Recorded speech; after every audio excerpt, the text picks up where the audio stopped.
क्या चल रहा है?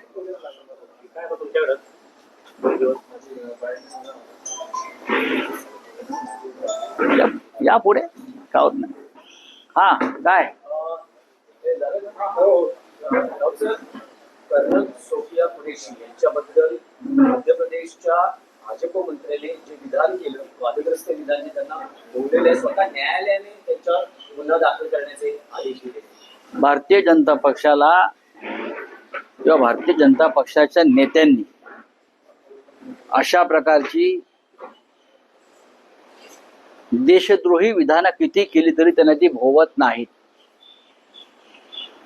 हा विजय शहा नावाचा जो माणूस आहे,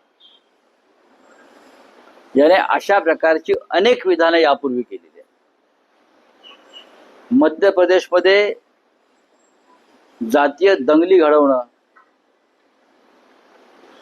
हिंदू मुसलमानामध्ये भांडणं लावणं, अशा प्रकारची टोकाची विधानं करणं, यासाठी विजय शहा खूप प्रसिद्ध आहे. ज्या सोफिया कुरेशी यांची नियुक्ती संरक्षण मंत्रालयानं केली, जगाला दाखवण्यासाठी की आम्ही किती सेक्युलर आहोत, आणि ती सोफिया कुरेशी जी आहे तिचं संपूर्ण कुटुंब झाशीच्या राणीच्या युद्धापासून भारतीय स्वातंत्र्याच्या लढ्यात लढते. अशा सोफिया कुरेशीला पाकिस्तानची किंवा आतंकवाद्याची बहीण म्हणणं यासारखा मोठा राष्ट्रद्रोह नाही. खरं म्हणजे नरेंद्र मोदी हे खरे राष्ट्रभक्त प्रधानमंत्री असतील आणि मध्य प्रदेशचे मुख्यमंत्री खरोखर राष्ट्रभक्त असतील, त्यांनी या विजय शहाची हकलपट्टी करून त्याला अटक केली पाहिजे. राष्ट्रद्रोहाच्या फालतू गुन्ह्याखाली अनेकांना अटका झाल्या मधल्या काळामध्ये. मग हा विजय शहा तुमचा मोदींचा जावई लागतो का? काय आहे? हायकोर्टाने त्याच्या विरुद्ध गुन्हा दाखल केला. हायकोर्टाने त्याच्या विरुद्ध गुन्हा दाखल करून सुद्धा हा माणूस मंत्रिमंडळात कसा?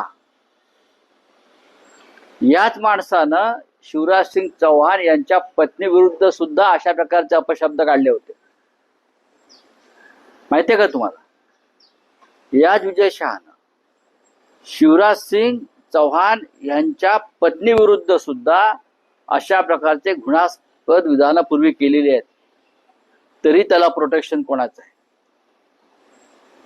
आणि आज त्याने सोफिया कुरेशी विरुद्ध, म्हणजे अख्खा देश ज्या सोफिया कुरेशीला मानवंदना देतोय, हा की एक लढवई महिला आपल्या हवाई दलात आहे, सैन्यात आहे, जी भारताचं नेतृत्व करते, म्हणजे इतका कचरा तुमच्या डोक्यामध्ये आहे आणि तुम्ही राष्ट्रभक्तीच्या गोष्टी करता. विजय शहाला ताबडतोब बरखास्त केलं पाहिजे. आणि नुसतं बरखास्त नाही, त्याच्यावर गुन्हा दाखल झालाय, त्याला अटक केली पाहिजे आणि त्याची त्यांच्या पक्षातून सुद्धा हकलपट्टी केली पाहिजे. ही मागणी आम्ही सगळेच करत आहोत, पण भाजपा करणार नाही.